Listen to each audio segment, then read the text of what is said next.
Hello again and welcome back to English Today.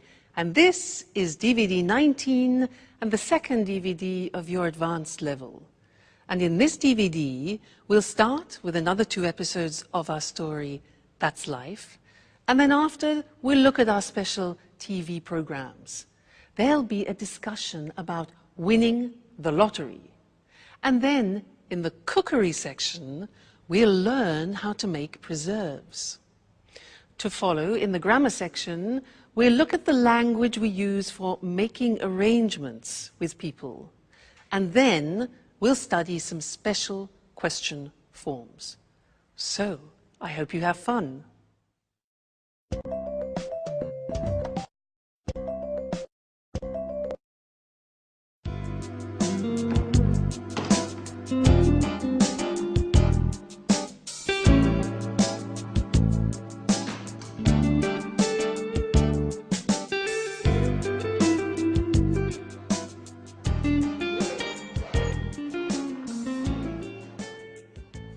Here we are, home sweet home. I would have preferred to stay away just a little bit longer. Oh my God, look at the mess. Look at this place, and look at the dust.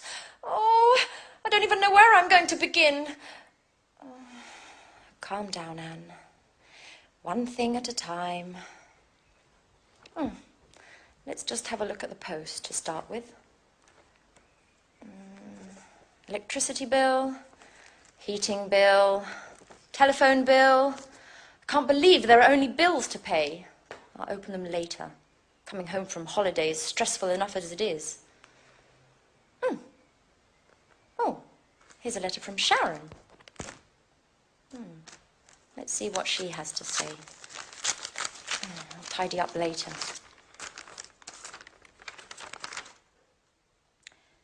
Dear Anne, I would have preferred to say goodbye in person, but you had already left for your trip to Italy.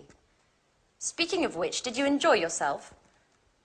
Unfortunately, things between me and Jack just haven't worked out. Maybe we rushed everything. Maybe memories with Peter were still too fresh. I don't know. Anyway, living together just became impossible. After thinking about things long and hard, I decided to accept my boss's offer to transfer to Amsterdam, to take charge of the new museum opening. It's a great city. In any case, I need time to get my life in order and, well, I hope everything's fine with you. Don't move. Oh, don't hurt me. There, you'll find all my money there. Just take it and leave. Relax, please. Anne. It's me, Jack. Oh, Jack. Jack. Are you crazy? You scared me half to death. And how did you get in here? Well, I might be living next door, but I still have these. So I can surprise you from time to time. Jack, you'll never change. I was reading a letter from Sharon explaining why she left. If you don't mind, Anne, I'd rather not talk about that. What about you and your Mr. Perfection, Nick? How are you? Well, I realized that things weren't all as perfect as he wanted me to believe, and in any case, if you don't mind, I'd rather not talk about it. Absolutely. Let bygones be bygones. What about a drink to celebrate your homecoming? No, Jack. I've just arrived and I need to unpack and just take a look at the place. It's a disaster area. No, the first thing I want to do is get things tidied up. Where did you get this? Isn't it marvelous? My grandmother gave it to me. It's fantastic. Well, if you want to get tidied up, you'd better start right away. It'll take you a month to clean this. I know. And you say I'll never change. And do you ever think about anything besides cleaning? No, guys. You should get engaged to a Hoover. Anyway, no excuses. Come on, go, get ready. Can you manage to be ready by 7?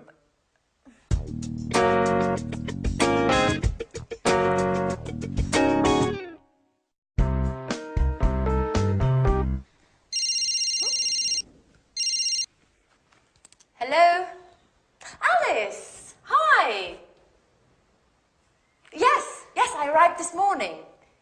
and I'm here with Jack now. He says hello. Yeah, she says hello. I'm so happy. You know, Jack insisted on cleaning the whole house straight away. Hmm? What? What telegram? No, I haven't received anything. What? But tonight? Alice? No, yes, Alice, but you should have given me some advance notice. Okay. Yes, fine. I'll see you at the airport at 9. What do you mean at the airport? What did Alice have to say? She's arriving tonight at 9 o'clock. For good. And she's bringing a surprise. Wow. Well, that is good news. What, together again? All for one for all? Isn't that great, Anne? Yep. Fantastic. What's the matter? Why the sad face? Nothing. Well, it's just that I was just thinking about the poor house. I don't even want to start to imagine what a mess I'm going to have in here with you two. Oh!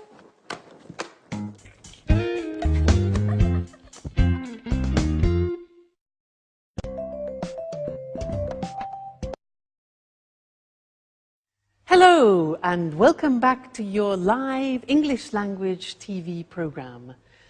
Did you notice in that episode that Jack was trying to invite Anne for a drink, and he was using the language of making arrangements? Well, that's what I want to study with you now in this lesson. And to do that, I want to use the telephone. Now, listen carefully to the conversation that I have, okay? Oh, miracles can happen. Hello? Oh, hi, Jane. How are you? Yeah, fine, thanks. Very well. Well, lots of work at the moment, actually. Yes, I know. I look forward to the weekend, too, just to relax a bit. And how about you? Yeah? Oh, what's going on? Oh, that sounds interesting. When? Friday. Oh, no, not Friday. I've got a concert. Yeah, I got a ticket to a concert on Friday. I can't make it. Well, what about Saturday? What are you up to on Saturday? Oh, really? Sounds interesting. Anyone I know? Oh, really? I haven't seen him for ages. Yes, I'd love to. Okay, well, what sort of time? Yeah, all right. Well, if you want, I can give you a lift. Yeah? Let's say I'll pick you up at about 8-ish.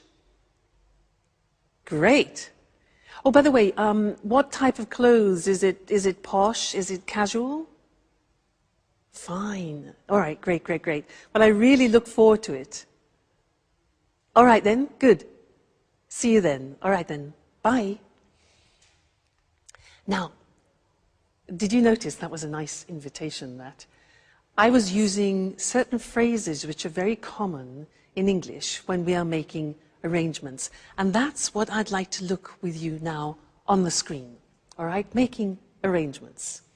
So, first, suggesting an appointment. Now, there are various things we can say in English to suggest an appointment. For example, what are you up to on Friday? Now that's unusual. The verb is to be up to. What are you up to on Friday? So that's a colloquial expression, and it means just simply, what are you doing? What are you up to on Friday? Other expressions, this you already know, we've learnt it. How about, or what about going to the cinema? Remember those? So they are informal.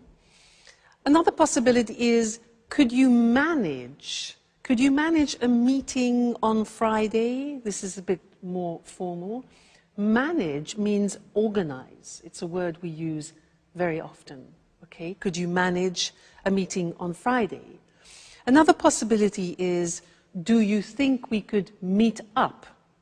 Do you think we could meet up, which means get together? And also, I wonder if we could go. For example, I wonder if we could go to a show together. I wonder. So, wonder is a word which we use, and it's talking about thinking something over.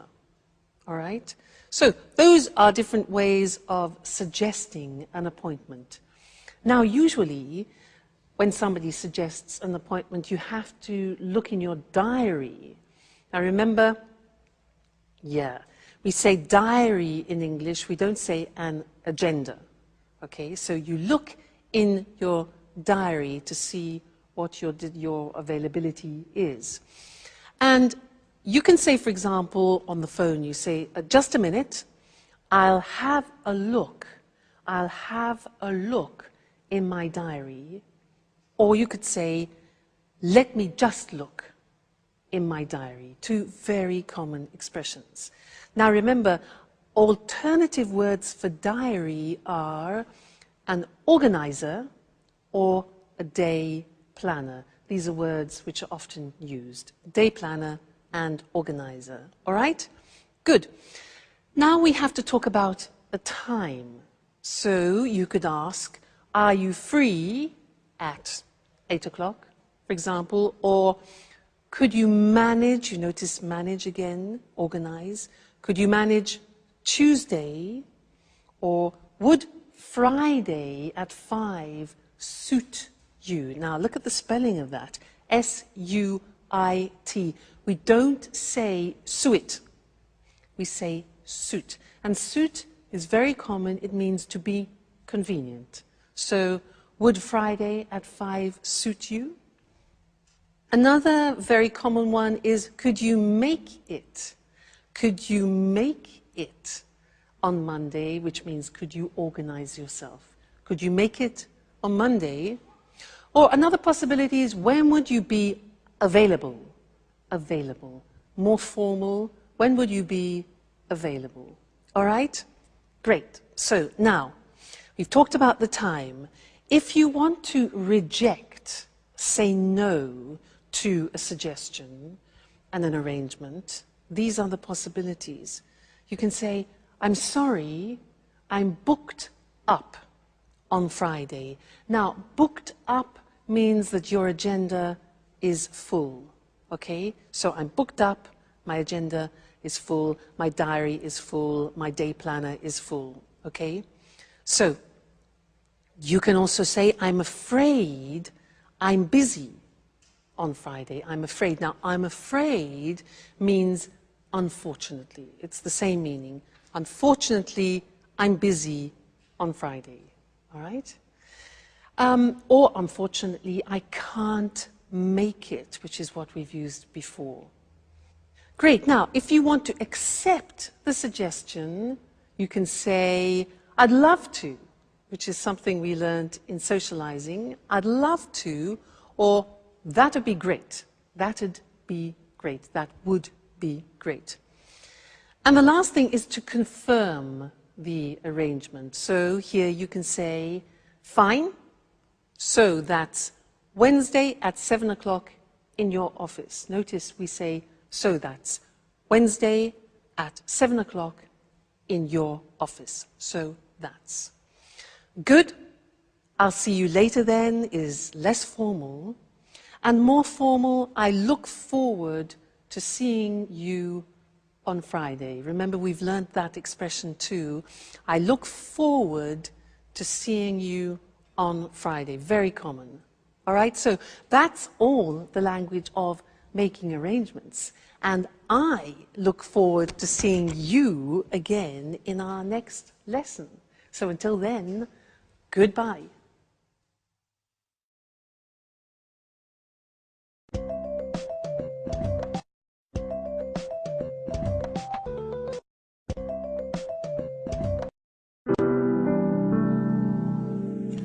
I just don't understand, Alice.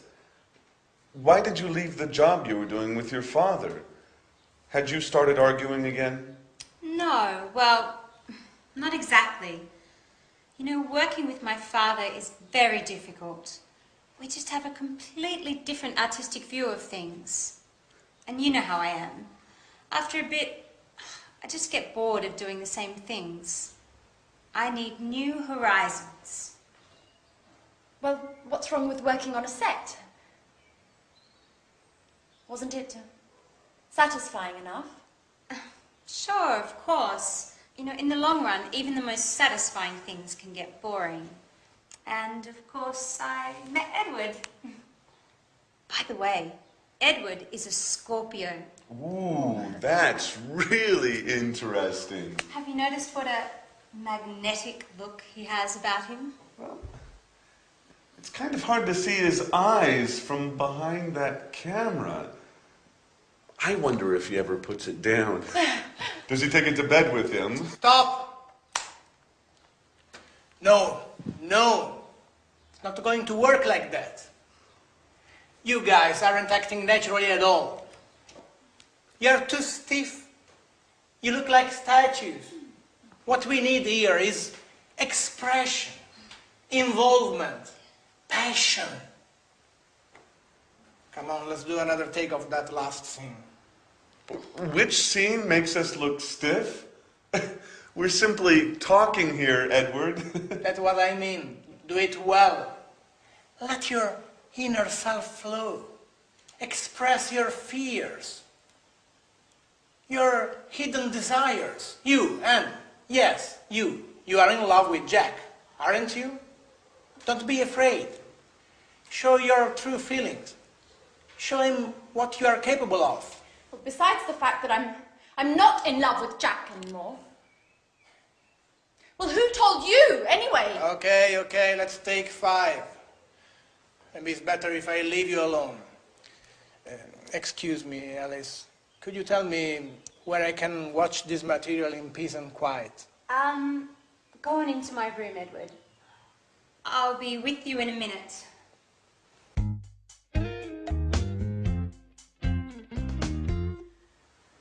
Okay, Alice. Could you tell me what the hell you said to him?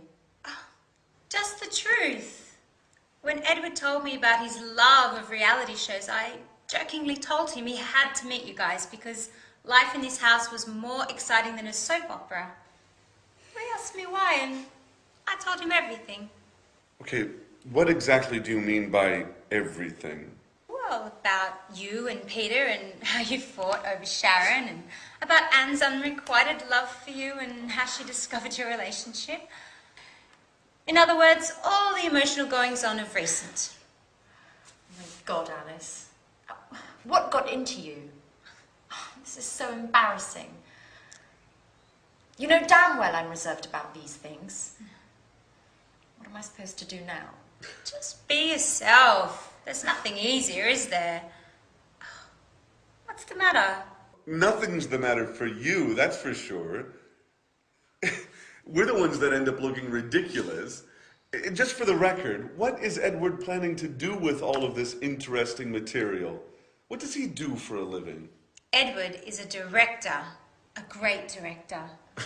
And as far as your other question is concerned, that's a surprise.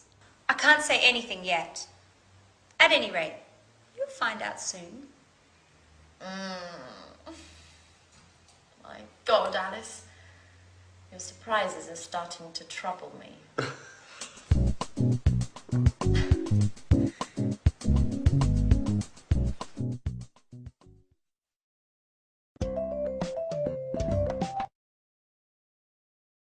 We like surprises, don't we? Now, questions. In this lesson, I want to do some revision of questions, and I want to do a quiz with you. And I want to ask you some special questions, those unusual questions in English. And I want you to try and find the correct answer by understanding the real meaning of the question. Let me give you an example. If I ask you, what's he like? What's he like? What answer would you give me? What's he like? You remember? Okay, it's not the verb to like and dislike. What's he like is asking about the general impression of a person. So, what's he like? An answer could be, he's lovely, he's very nice, he's kind, he's generous. All right? So that's the quiz. Are you ready? Let's move on. Now, question, what does he look like? What does he look like? Remember that? Yeah, look like is for physical appearance. So an answer could be, well, he's tall, dark, and handsome. Classic. All right, so what does he look like? Physical appearance. Next. How is he? Answer, how is he? Now that's a bit confusing because it is only asking about somebody's health. Like, how are you? So how is he? He's fine. Great, okay, he's fine. Next one. What does he do for a living? What does he do for a living? The answer? Okay, he's a doctor.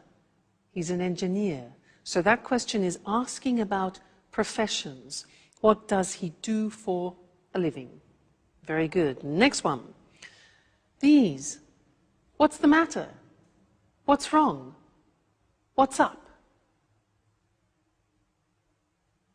Okay. Yeah, there are many, many possibilities because the question means what's the problem? So what's the matter? What's wrong? What's up? You can say, I can't find my phone. All right? Good. Next one. This one, not so easy. Try and answer this. What's it about? What's it about? Yeah, okay, now we're asking about the content. It could be a book, it could be a film, for example. What's it about? An answer could be, well, it's a love story, it's about two people who fall in love, and then blah, blah, blah, blah. All right, so what's it about? Content. Next one. Which way do we go? Answer. Which way do we go? Yeah, good. It's for giving directions. So you can say, well, you go right, then you turn left, and then you carry straight on. So which way do we go? Giving directions. Fine. Next one, this one. What size do you take? What size do you take? Yeah. Now, we're talking about clothes. We're talking about shoes, for example. We don't say what number do you take, but what size? So you could say, for example, I take size 12 or I take size 42. All right, so what size do you take? Great. Next one. How long does it take? How long does it take, or how long is it going to last? 1 hour?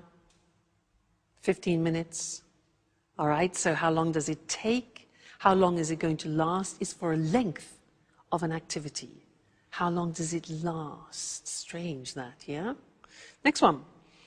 This is difficult. Do you know this? If I say to you, well, what do you reckon? What do you reckon? Huh. Do you know that? It's very, very, very familiar language. Reckon is the same in English as what do you think? What do you reckon? What do you think? Good. Next one. What's it made of? What's it made of? If I show you this, what's it made of?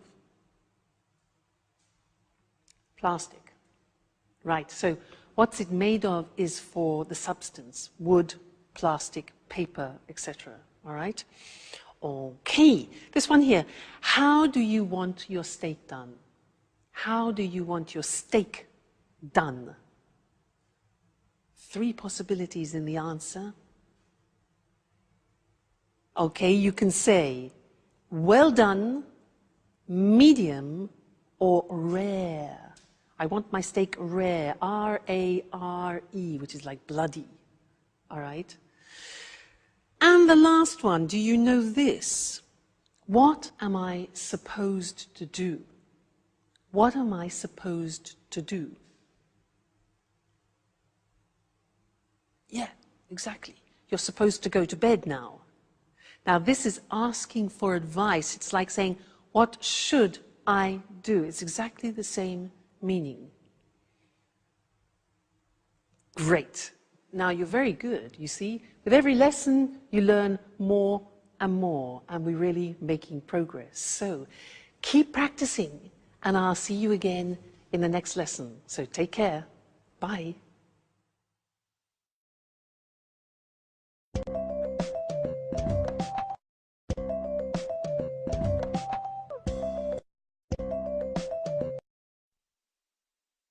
Hello, everyone. Welcome to Let's Talk, the evening discussion program with our two commentators, Tom and Marie. Good evening, everyone. Good evening. What have you got in your hand, Tom?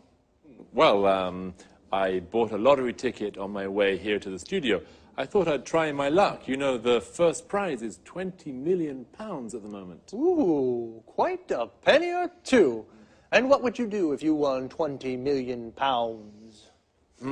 Well, I think the first thing I would do would be to set off to the Caribbean to veg out for a couple of weeks, just to give myself time to think about what to do next. Any ideas at all? Well, I'd certainly want to have a good time just after winning anyway, but I wouldn't fritter away all the money on parties and things. Sounds sensible. And you, Marie, if you won £20 million, what would you do? What I'd love to do is start up my own business. I wouldn't want to stop working altogether, but I'd really want to be my own boss for a change. Oh, what sort of business would you get into? I think I'd buy a big country house and convert it into a hotel. Not too big a place, I guess. I might not have enough money. Would you give some of your winnings away? But, of course, I'd give some to my relatives, my sister anyway, and my mum and dad too. I don't know about the others. I certainly wouldn't skimp on Christmas presents anymore. Well, I'd donate some to charities, some to AIDS charities that work in Africa, and some to cancer research. I'd invest some of it pretty soon after winning to make sure I didn't spend it all. Do you think all that money would bring any problems? Well, I've heard you get a lot of letters from people begging for money. I wouldn't be too keen on that. I guess you may suddenly find yourself surrounded by lots of new friends, or some old ones may show up again too.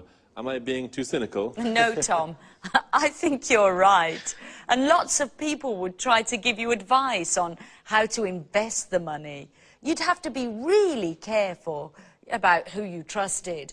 Winning huge amounts of money can destroy people's lives if they can't handle the changes all that money brings. That's true. And aren't state lotteries just another form of taxation? An unfair, hidden form of taxation. Poorer people spend lots of money buying tickets with very little chance of winning.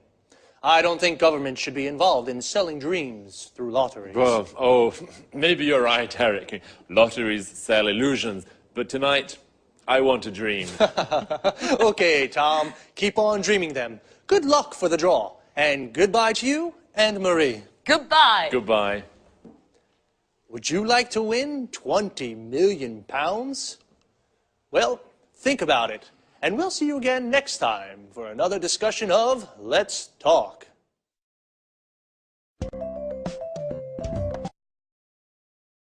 Well, what would you do with £20 million?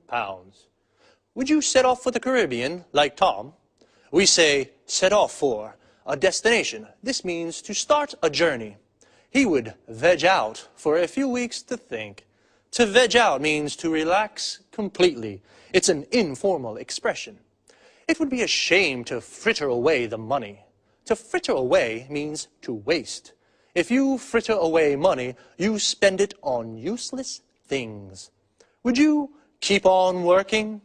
To keep on doing something means to continue doing something. So, keep on working means continue working. Or would you stop working altogether? If you stop doing something altogether, it means you stop completely. I would start up my own business like Marie. To start up means to create. To start up a business means you create a new business. I'd like to be my own boss. This means work for myself. Are you your own boss, or do you work for someone? Would you like to start up a business? What would you get into? To get into something means become involved in something. I'd probably start up a record shop. I'd like to get into the music business. I'd probably donate some money to charity. Donate to charity means give to charity. Would you donate any of your winnings? Your winnings is the money you win. I guess, though, unexpected people may show up if you suddenly won so much money. To show up means to arrive.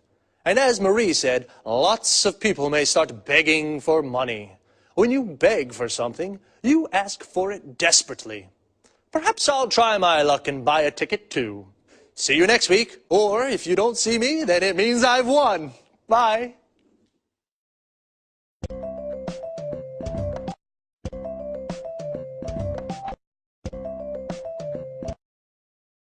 Good morning from Cooking Today. Here we are with Lisa French, our expert homemaker. How are you, Lisa? I'm fine, thanks. Hello, everybody, and welcome to my home. I wonder what you'll talk about today. An interesting theme, preserves. This reminds me of my granny. So what kind of preserves are there? There are plenty. Jams, jellies, conserves, marmalade, syrups, candies, sauces. You see, you can preserve almost anything. Even meat? Of course, meat, poultry and fish. What's your favorite preserve? I have a strong preference for chili sauce. On the whole, I find sweet and sour food particularly tempting. I don't really fancy the two flavors together. As they say, differences are the spice of life. Anyway, what are the actual ingredients for chili sauce?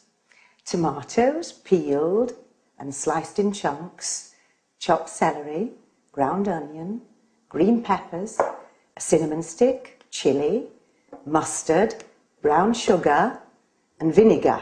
That's all. And meat, I suppose. You're right, mince meat. I adore chili. I'm curious about vegetable canning. What's the right procedure? That's easy. Once you grasp the basic rules, it's quite simple. All you have to do is heat the food in sealed jars. So simple. Well, you must sterilize containers and lids before canning. Now, this may seem like a stupid question, but heating is important, isn't it? Of course. The heat destroys the bad bacteria, so you can enjoy your preserves all year round. Great. And now, what about canned tomatoes? They used to be popular in summer when I was young. Yes, for this preparation, dip tomatoes in boiling water first. Why? To loosen skin. Dip quickly in cold water, then peel them. And once peeled, what else? Cut out stem ends and quarter them. And you boil them again, don't you? Right. First you add salt and basil. Then pack tomatoes into hot jars. Don't forget to close the lids well. Fantastic. And now, how do you make, let's see, jellies?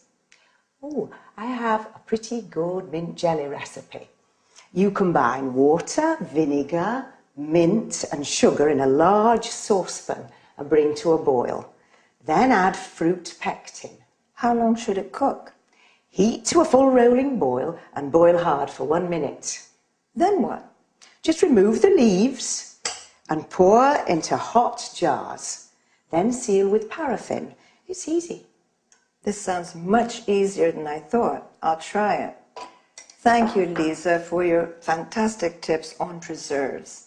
And I'm looking forward to seeing you next week. Thank you. You're always welcome in my home.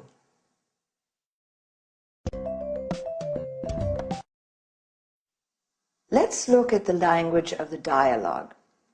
A preserve is one of the various methods to store food for a long time, such as canning, drying, bottling, freezing, and so on. Lisa gave examples of food preserves. Jam comes from cooking fruit with sugar. Notice that jam is also used when you're stuck in one place in a traffic jam. Jelly is food made from gelatin. Well, not only food. Even your legs can be wobbly like jelly when you're afraid. Marmalade is jam made from oranges, while conserve is jam containing large pieces of fruit. Syrup is made from fruit pulp, sugar, and water. And candy is fruit cut into small pieces and boiled with sugar and dried. In the US, candy means sweets in general. And finally, a sauce is made from fruit or vegetables boiled into a thick liquid. The adjective saucy is used to mean also impertinent person. When you make preserves, make sure you have sterilized jars and check if the lids are well sealed. Canning is also used to mean the same technique, but a can is made of metal. Lisa said that sweet and sour is her favorite flavor. This is typical of Chinese cooking, where dishes can be sweet and sharp due to the addition of vinegar. Then, talking about food preparation, Lisa used chop, which means to cut into small pieces or chunks. Slice, that is, cutting into flat pieces. Grind, which means to cut into fine powder, as with coffee and pepper. And quarter, cutting into quarters, for example, an apple or a tomato. Then, regarding boiling, we say bring to a boil, or to a full rolling boil, or boil hard. I finished for today. Look after yourselves. Bye.